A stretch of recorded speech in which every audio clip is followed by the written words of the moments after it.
نحمدہ و نصلی علی رسولہ الکریم اما بعد بسم اللہ الرحمن الرحیم۔ آج ہمارے سلسلے کی تیسری حدیث ہے۔ عن ابی ہریرہ رضی اللہ تعالی عنہ قال قال رسول اللہ صلی اللہ علیہ وسلم حق المسلم علی المسلم خمس رد السلام وعیادۃ المریض واتباع الجنائز وإجابة الدعوة وتشمیت العاطس، متفق علیہ۔ حضرت ابو ہریرہ رضی اللہ تعالیٰ عنہ سے مروی ہے کہ رسول خدا صلی اللہ علیہ وآلہ وسلم نے فرمایا کہ مسلمان کے مسلمان پر 5 حق ہیں۔ نمبر 1 سلام کا جواب دینا، نمبر 2 مریض کی عیادت کرنا، نمبر 3 جنازے کے ساتھ شریک ہونا، نمبر 4 دعوت قبول کرنا، اور نمبر 5 چھینکنے والے کو جواب دینا، یعنی جو آدمی جس کو چھینک آئے وہ الحمدللہ کہے تو اس کے جواب میں یرحمک اللہ کہنا۔ اس حدیث مبارکہ میں سرور کائنات صلی اللہ علیہ وآلہ وسلم نے 5 حق بیان کیے ہیں کہ ایک مسلمان کے دوسرے پر 5 حق ہیں۔ بعض روایتوں میں اس سے زیادہ بھی تعداد ہے، لیکن اس میں 5 حق ہیں۔ تو انشاءاللہ ہم ان حقوق کو بالتفصیل بیان کرنے کی کوشش کریں گے۔ تو اس میں سے پہلا جو حق ہے رد السلام، سلام کا جواب دینا۔ تو یاد رکھیں سلام مسلمان کی پہچان ہے۔ قرآن مجید میں بھی ہے وَإِذَا حُيِّيتُم بِتَحِيَّةٍ فَحَيُّوا بِأَحْسَنَ مِنْهَا أَوْ رُدُّوهَا، کہ جب تمہیں سلامتی کی دعا دی جائے تو تم بھی اس سے بہتر سلامتی کی دعا دو، یا کم از کم اتنا تو جواب ضرور دو۔ تو یہ سلام مسلمان کی پہچان ہے۔ حضور اقدس صلی اللہ علیہ وآلہ وسلم نے بے شمار فضائل بیان فرمائے ہیں، اور یہ سلام سنت مؤکدہ ہے، اور سلام کا جواب دینا یہ واجب ہے، یہ مسلمان کا مسلمان پر حق ہے۔ تو سلام مسنون ہے، لہٰذا ہمیں سلام کو رواج دینا چاہیے۔ آپ صلی اللہ علیہ وآلہ وسلم نے فرمایا افشوا السلام، سلام کو پھیلاؤ، عام کرو۔ پھر ایک حدیث مبارکہ میں تو یہاں تک ارشاد فرمایا البادی بالسلام بریء من الکبر، بہت بڑی یہ حدیث ہے کہ سلام میں پہل کرنے والا تکبر سے بری ہے۔ تکبر روحانی امراض میں سے بدترین مرض ہے۔ حدیث مبارکہ میں یہاں تک آتا ہے کہ لا يدخل الجنت من کان فی قلبہ مثقال ذرۃ من کبر، کہ ایسا شخص جنت میں داخل نہیں ہوگا جس کے دل میں ذرہ برابر بھی، رائی کے دانے کے برابر بھی تکبر ہوگا۔ یہ بہت بڑی لعنت ہے، اللہ تعالیٰ سب کو محفوظ رکھیں۔ تو کتنا چھوٹا سا عمل اور کتنا بڑا اجر، کتنی بڑی بیماری سے اللہ تعالیٰ بچا لیتے ہیں کہ جو سلام میں پہل کرے گا تکبر سے وہ بری ہے۔ اور اسی طرح آپ صلی اللہ علیہ وآلہ وسلم کی عادت شریفہ تھی کہ جو بھی گزرتا اس کو سلام کرنے میں پہل کرتے۔ تو مسلمان کی یہ پہچان ہے۔ تو روایات میں آتا ہے سلام کی ابتدا حضرت آدم علیہ السلام سے ہوئی تھی۔ جب اللہ رب العزت نے آدم علیہ السلام کے جسم مبارک میں روح پھونکی تو اس وقت آدم علیہ السلام سے فرمایا تھا کہ آدم جاؤ، جو فرشتے بیٹھے ہیں ان کو السلام علیکم کہو، اور غور سے سننا، جو وہ جواب دیں تیرا اور تیری آنے والی نسل کا وہی سلام ہوگا، وہی ملاقات کا طریقہ ہوگا۔ تو حضرت آدم علیہ السلام نے جا کر فرشتوں کو السلام علیکم کہا تو فرشتوں نے وعلیکم السلام ورحمۃ اللہ کہہ کر جواب دیا۔ تو وہاں سے یہ سلام چلا ہے، اور یہ سلام سراسر سلامتی کی دعا ہے۔ یعنی جو مسلمان دوسرے کو سلام کر رہا ہوتا ہے بہت بڑی اس کو دعا دے رہا ہوتا ہے، یعنی تو ہر قسم کے شر، ہر قسم کی مصیبتوں سے محفوظ رہے، سلامتی میں رہے، دنیا اور آخرت کی سلامتی پائے، یعنی بہت وسیع مفہوم ہے اس کا۔ تو سلام میں ہمیں پہل کرنی چاہیے، بہت بڑا اجر ہے۔ جو بندہ السلام علیکم کہتا ہے تو اس کا کہنا اجر سے خالی نہیں ہے۔ ایک حدیث مبارکہ میں آتا ہے آپ صلی اللہ علیہ وآلہ وسلم کی مجلس میں ایک آدمی آئے، انہوں نے السلام علیکم کہا تو آپ صلی اللہ علیہ وآلہ وسلم نے فرمایا کہ اس کے لیے 10 نیکیاں ہیں۔ دوسرا آیا، اس نے السلام علیکم ورحمۃ اللہ یعنی تھوڑا سا بڑھا دیا، فرمایا اس کے لیے 20 نیکیاں۔ تیسرا آیا تو اس نے کہا السلام علیکم ورحمۃ اللہ وبرکاتہ، فرمایا اس کے لیے 30 نیکیاں۔ تو ہر جملے پر نیکیاں ملتی ہیں، تو اس لیے ہمیں سلام کو عام کرنا چاہیے، یہی مسلمان کی پہچان ہے۔ تو اس کے ساتھ ساتھ سلام کے کچھ آداب بھی ہیں، کیونکہ ہر عمل اگر ادب کے ساتھ ہوگا تو اس پر اجر و ثواب ملے گا، اور اگر اس میں ادب نہیں ہوگا تو بندہ بس اوقات اجر و ثواب سے محروم رہ جاتا ہے۔ آپ صلی اللہ علیہ وآلہ وسلم کا فرمان ہے کہ ہر بڑا چھوٹے کو سلام، ہر چھوٹا بڑے کو سلام کرے، اور پھر فرمایا کہ جو سوار ہے وہ پیدل کو سلام کرے، چھوٹی جماعت بڑی جماعت کو سلام کرے۔ یہ کچھ آداب ہیں۔ آپ صلی اللہ علیہ وسلم کی بھی عادت شریفہ تھی کہ سلام میں پہل کرتے، جو بھی گزرتا اس کو سلام کرتے، اور حکم بھی ہے کہ ہر ایک کو سلام کرو، چاہے اس کو جانتے ہو یا نہیں جانتے، اس کو سلام کرنا چاہیے اور ادب و احترام کے ساتھ۔ بلکہ آپ صلی اللہ علیہ وسلم کی عادت شریفہ تھی، راستے سے میں گزرتے جو بچے کھیل رہے ہوتے تو ان کو بھی سلام کرتے۔ اس میں بہت بڑا فائدہ ہے۔ جب ہم بچوں کو سلام کریں گے، ایک تو ان کو سلام کرنے کی عادت بڑھے گی، ایک اچھی صفت ہے، اور ہمارے اس عمل سے اگر کسی کی عادت بن جائے، کسی کو نیک عمل کی توفیق مل جائے، تو یاد رکھیں ہمیں برابر کا ثواب اللہ تعالیٰ عطا فرمائیں گے۔ دوسرا، آپ صلی اللہ علیہ وسلم کی سنت ہے، آپ صلی اللہ علیہ وسلم سلام کرتے تھے، تو چھوٹے بچوں کو بھی سلام کرنا چاہیے۔ اس کا ایک فائدہ تو یہ ہے کہ ہمیں اجر ملتا ہے، سنت زندہ ہو جاتی ہے۔ دوسرا فائدہ یہ ہے کہ بچوں کو عادت پڑتی ہے، بچے بھی پھر سلام کرتے ہیں۔ چند دن آپ کر کے دیکھ لیں راستے میں سلام، تو بچے پھر انتظار میں ہوتے ہیں، آپ جب جیسے گزرنے لگیں گے تو بچے پہلے سلام کریں گے، خوش ہوں گے۔ تو اس سے طرح معاشرے میں سلام کی فضا عام ہوگی، تو یہ بہت بڑی، جب ہر طرف سلامتی ہی سلامتی ہوگی تو انشاءاللہ ہمارا معاشرہ شرور و فتن سے محفوظ رہے گا۔ جب سلامتی کی دعائیں ایک دوسرے کو دیں گے، دلوں سے نفرت ختم ہوگی اور محبت کو رواج ملے گا، تو بہت، اگرچہ دیکھنے میں چھوٹا سا عمل ہے لیکن اس کے بہت زیادہ فوائد ہیں۔ تو اس کے آداب کا لحاظ رکھنا چاہیے۔ مثلاً اگر کوئی تلاوت کر رہا ہے تو اس کو سلام نہیں کرنا چاہیے۔ اسی طرح اگر کوئی کھانے میں مشغول ہے تو کوشش کریں اس کو بھی سلام نہ کریں۔ اسی طرح کوئی ذکر، کوئی تلاوت یا نماز میں مشغول ہے تو سلام نہیں کرنا چاہیے۔ اور اگر کوئی آدمی ایسے آدمی کو سلام کرے جو ذکر میں مشغول ہے تو اس پر سلام کا جواب دینا بھی واجب نہیں ہے۔ تو ان چیزوں کا خیال رکھا جائے تو انشاءاللہ بہت بہتر ہوگا اور معاشرے میں اس کو رواج ملے گا۔ بہرحال آپ صلی اللہ علیہ وسلم کا فرمان ہے رد السلام، سلام کا جواب دینا، یہ مسلمان کا مسلمان پر حق ہے۔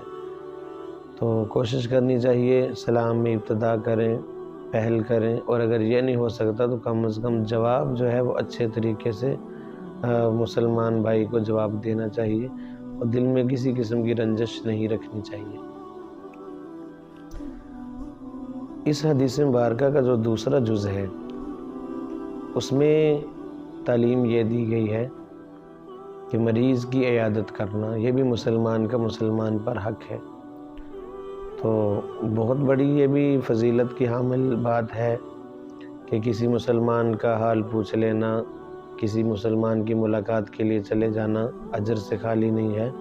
حدیث مبارکہ میں آتا ہے جو آدمی صبح کے وقت کسی مریض کی عیادت کے لیے جاتا ہے تو شام تک 70,000 فرشتے اس کے لیے دعائیں مغفرت کرتے رہتے ہیں، اور جو شام کے وقت کسی کی عیادت کے لیے جاتا ہے تو صبح تک 70,000 فرشتے اس کے لیے دعائیں مغفرت کرتے رہتے ہیں۔ دیکھیں تھوڑا سا عمل ہے اور کتنا بڑا اجر اللہ رب العزت عطا فرماتے ہیں۔ تو اب دیکھیں جو عیادت کرنے کے لیے گیا ہے اس کو اتنا بڑا اجر مل رہا ہے، جس کی عیادت ہو رہی ہے جو سبب بن رہا ہے تو انشاءاللہ اس کو بھی بہت بڑا اجر ملے گا۔ تو اس میں ایک مسلمان دوسرے مسلمان کا حال پوچھ لیتا ہے پیار اور محبت سے، تو اس پر کتنا بڑا اجر ہے۔ بلکہ ایک حدیث مبارکہ میں تو یہاں تک آتا ہے، روز محشر جب اللہ رب العزت کے عرش کا سایہ ہوگا تو اس وقت اللہ تعالیٰ 7 قسم کے لوگوں کو اپنے عرش کا سایہ نصیب کریں گے، جن میں سے ایک 2 مسلمان وہ ہوں گے جو آپس میں ایک دوسرے سے اللہ کی خاطر محبت کرتے تھے۔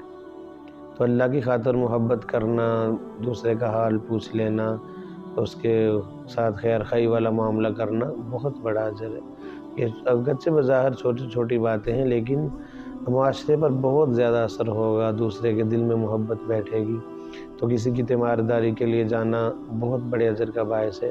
پھر اس میں بھی آداب ہیں کچھ، جب تیمارداری کے لیے جائیں تو کوشش کریں اس کو کوئی تکلیف نہ پہنچائیں، تکلیف کا باعث نہ بنے، صرف چند منٹ کے لیے جائیں، زیادہ وقت اس کے پاس نہ رکیں، اور تاکہ ظاہر بات ہے وہ بیمار آدمی ہے، اس کی اپنی مشغولیات ہیں، کوئی قضا حاجات وغیرہ ہیں، اس کی تقاضے ہیں، ان کا خیال رکھنا۔ بس اوقات ظاہر بات ہے جب لوگ بیٹھے ہوں تو وہ اپنے تقاضے پورے نہیں کر سکتا، دوائی لینی ہے یا واش روم جانا ہے تو مشکل ہو جاتا ہے، تو صرف تھوڑے سے وقت کے لیے جائیں، حال احوال پوچھیں، اگر اللہ تعالیٰ ہمت دیں، طاقت دیں تو کچھ اس کی خدمت کر دی جائے، کچھ کھانے پینے کا انتظام کر دیا جائے، یہ بہت بڑی نیکی ہے۔ تو ادب کا لحاظ رکھنا چاہیے، وہاں جا کر ڈیرے ڈال لینا اور اس کو اذیت پہنچانا یہ بالکل جائز نہیں ہے۔ بس چند منٹوں کے لیے جائیں، حال احوال پوچھ کر واپس آ جائیں۔ کوشش کریں کہ کسی پر بوجھ نہ بنے ایسے معاملے میں، کہ کوئی آپ سے تنگ دل نہ ہو، تو ان باتوں کا خیال کیا جائے۔ حضرت عبداللہ بن مبارک رحمۃ اللہ علیہ، غالباً انہی کے بارے میں آتا ہے، وہ بیمار ہو گئے تو لوگ حال احوال پوچھنے کے لیے آ جا رہے تھے، تو ایک ان کا مرید تھا، وہ آیا اور بیٹھ گیا پاس، وہ جانے کا نام ہی نہیں لے رہا۔ اب ان کو اپنے کام کاج تھے، کچھ معاملات تھے، کچھ تقاضے تھے، کچھ ضروریات تھیں، لیکن اب وہ اٹھے تو یہ اپنے تقاضے پورے کریں، تو خیر انہوں نے اب سیدھا کہہ بھی نہیں سکتے تھے کہ آپ چلے جائیں، تو فرمانے لگے ایک تو بیماری ہے، دوسرا آنے جانے والوں نے تنگ کر کے رکھا ہے۔ اب یہ جو صاحب تھے سنانا تو ان کو تھا، لیکن وہ بھی بیوقوف تھے، کہنے لگے حضرت اگر آپ کہیں تو میں دروازے کو کنڈی لگا دیتا ہوں تاکہ کوئی آئے نہ۔ تو فرمانے لگے بھائی دروازے کو باہر سے کنڈی لگا دینا تاکہ کوئی نہ آئے، تاکہ کسی بہانے یہ جو صاحب ہے نا یہ یہاں سے چلے جائیں۔ تو ایسا کسی کو مجبور نہیں کرنا چاہیے، کسی پہ بوجھ نہیں بننا چاہیے، اس میں بھی اس بات کا خیال رکھنا چاہیے۔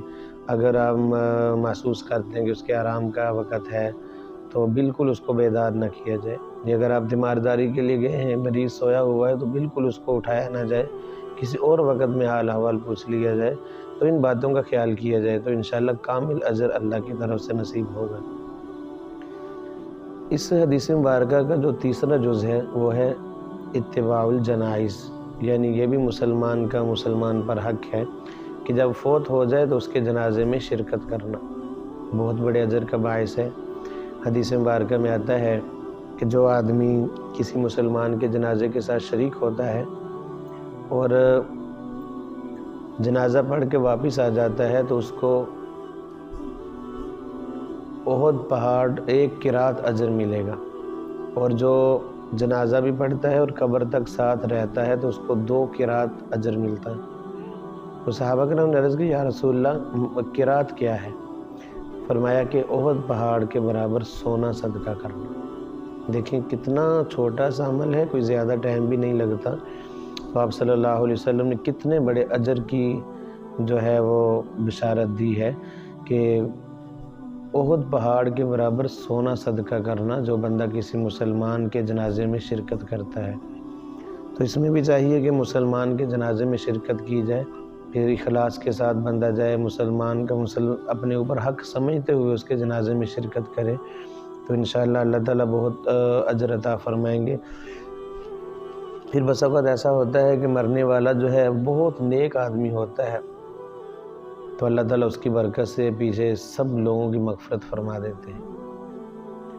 اور بس اوقات ایسا ہوتا ہے کہ مرنے والا تو گناہ گار ہوتا ہے، لیکن جنازہ میں شرکاء جو ہوتے ہیں، جنازہ میں شریک ہوئے لوگ ہوتے ہیں، ان کی برکت سے اللہ تعالیٰ اس کو نجات عطا فرما دیتے ہیں، اس کی مغفرت فرما دیتے ہیں۔ تو دونوں طرف اجر ہی اجر ہے، اور بہت بڑی، اگر ہمارے جانے سے کسی کی مغفرت ہو جائے تو اس سے بڑھ کر اور کیا چاہیے کہ ایک بندہ جہنم سے بچ کر جنت میں چلا گیا ہے، یہ بہت بڑی خیر خواہی ہے۔ اس لیے کوشش کرنی چاہیے کہ مسلمان کے جنازے میں ہم شرکت کریں، بہت بڑا اجر ہے اس میں، بہت پہاڑ کے برابر سونا صدقہ، بندہ ساری زندگی لگا رہے تو اتنا مال جمع نہیں کر سکتا جتنا تھوڑے سے عمل پر اللہ رب العزت اجر عطا فرما دیتے ہیں۔ چوتھی چیز جو ہمارے اس سلسلے کی ہے، اس حدیث مبارکہ کا جو چوتھا جز ہے، وہ ہے اجابت الدعوہ، مسلمان کی دعوت کو قبول کرنا۔ تو مسلمان اگر دعوت کرتا ہے اور آپ مناسب سمجھتے ہیں اور آپ کو اعتماد بھی ہے اس پہ، تو اس کی دعوت کو قبول کرنا چاہیے، چاہے جو بھی دعوت ہو، اور اس کا بھی اہتمام کر لینا چاہیے کہ دوسروں کو کھانا کھلانے کی عادت بھی ہونی چاہیے، دعوت بندہ خود بھی کرے، اور اگر کوئی دعوت پہ بلا لے تو بلا وجہ اس سے دعوت کو رد نہ کرے، ٹھکرائے نہ، کیونکہ مسلمان کا مسلمان پر حق ہے۔ تو کوشش کرنی چاہیے۔ آپ صلی اللہ علیہ وسلم کی بھی سنت مبارکہ تھی، اگر کوئی دعوت کرتا تو آپ اس میں ضرور شرکت فرماتے۔ ہاں، اگر کوئی عذر ہے، بندہ نہیں جا سکتا، تو اس کو پہلے اطلاع دے دینی چاہیے کہ میرا یہ عذر ہے، میں معذرت کرتا ہوں، اچھے الفاظ کے ساتھ، لیکن بلا وجہ بہانے نہیں تراشنے چاہیے۔ اور اس میں بھی زیادہ تکلفات اور یہ رسومات میں ہمیں نہیں پڑنا چاہیے، بس بالکل سادگی کے ساتھ ہو، معاملہ ہو، کسی قسم کی دوسرے کو پریشانی نہ ہو، اور جو وقت طے ہو کوشش کریں اس پہ پہنچنے کی۔ اور پھر دعوت کھانے کے بعد بھی زیادہ دیر وہاں نہیں بیٹھنا چاہیے۔ ظاہر بات ہے ہر بندے کی مصروفیت ہے، معاملات ہیں، تو جتنا وقت ہے، جتنا آسانی سے آپ سمجھتے ہیں کہ میزبان کو آسانی ہے، بس اتنا ہی وقت وہاں رہنا چاہیے، تو مسلمان کی دعوت قبول کرنی چاہیے۔ ہاں، اگر کہیں سے خطرہ ہے، جان کا خطرہ ہے یا کوئی چیز ملا دے گا، تو پھر وہاں سے اچھے طریقے سے معذرت کر لینی چاہیے، ایسی دعوت میں بالکل شرکت نہیں کرنی چاہیے۔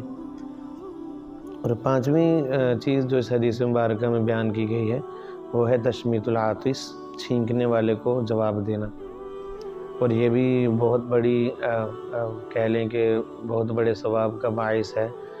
اگر کسی آدمی کو چھینک آئے تو اس کو جواب دے دینا، یعنی یرحمک اللہ کہنا، مطلب اللہ تعالیٰ تجھ پہ رحمت نازل فرمائے، رحمت کرے، یہ بہت بڑی رحمت کی دعا ہے۔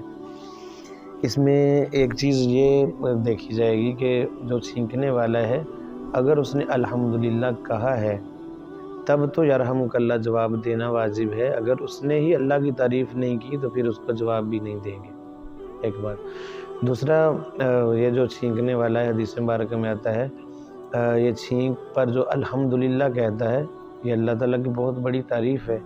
بلکہ ایک حدیث مبارکہ میں تو یہاں تک آتا ہے کہ جو بندہ چھینکنے والا الحمدللہ علی کل حال کہے گا تو ساری زندگی داڑھ اور یہ کان اور دانت کے درد سے محفوظ رہے گا۔ اور دیکھیں چھوٹا سا عمل ہے اور کتنی بڑی مصیبت سے چھٹکارا مل رہا ہے، حالانکہ یہ دونوں جو کان اور دانت کا درد ہوتا ہے بندے کو ہلا کے رکھ دیتے، بہت ان کی تکلیف برداشت کرنا بس اوقات مشکل ہو جاتا ہے۔ تو جو بندہ الحمدللہ علی کل حال یہ چھوٹا سا جملہ پڑھے گا، انشاءاللہ ساری زندگی اس کو یہ دو تکلیفیں ہیں نہیں ہوں گی۔ پھر دیکھیں کتنا طریقہ ہے اس چھینکنے میں، یعنی جواب دینے میں۔ ایک بندہ الحمدللہ کہہ رہا ہے، سننے والا یرحمک اللہ اس کو کہہ رہا ہے، دعا دے رہا ہے، چھینکنے والا پھر اس کو یہدیکم اللہ کہہ رہا ہے۔ تو بہت بڑا ایک اسلام کی ایک پہچان ہے، اسلام کا یہ طریقہ ہے کہ جس نے ہمیں یہ چھوٹے سے عمل پر اتنی دعائیں سکھا دیں۔ ایک سائنسدان کے بارے میں آتا ہے، اس نے جب یہ معاملہ دیکھا تو بڑا اس کو تجسس ہوا کہ آخر اس میں چیز کیا ہے، کیوں اتنی زیادہ دعاؤں کی تلقین کی گئی ہے۔ خیر اس نے ریسرچ کی، کوشش کی، تو اس نتیجے پہ پہنچا کہ جو اتنی دعاؤں کا اہتمام ہے اصل میں یہ اللہ کی بہت بڑی نعمت کی شکر گزاری ہے کہ دماغ کے اندر کچھ ہوا رک جاتی ہے، تو اگر چھینک نہ آئے تو وہ نقصان کا باعث بنتی ہے۔ جب چھینک آتی ہے تو وہ ہوا خارج ہو جاتی ہے دماغ کے اندر، تو اس سے آدمی کی طبیعت بالکل فریش ہو جاتی ہے۔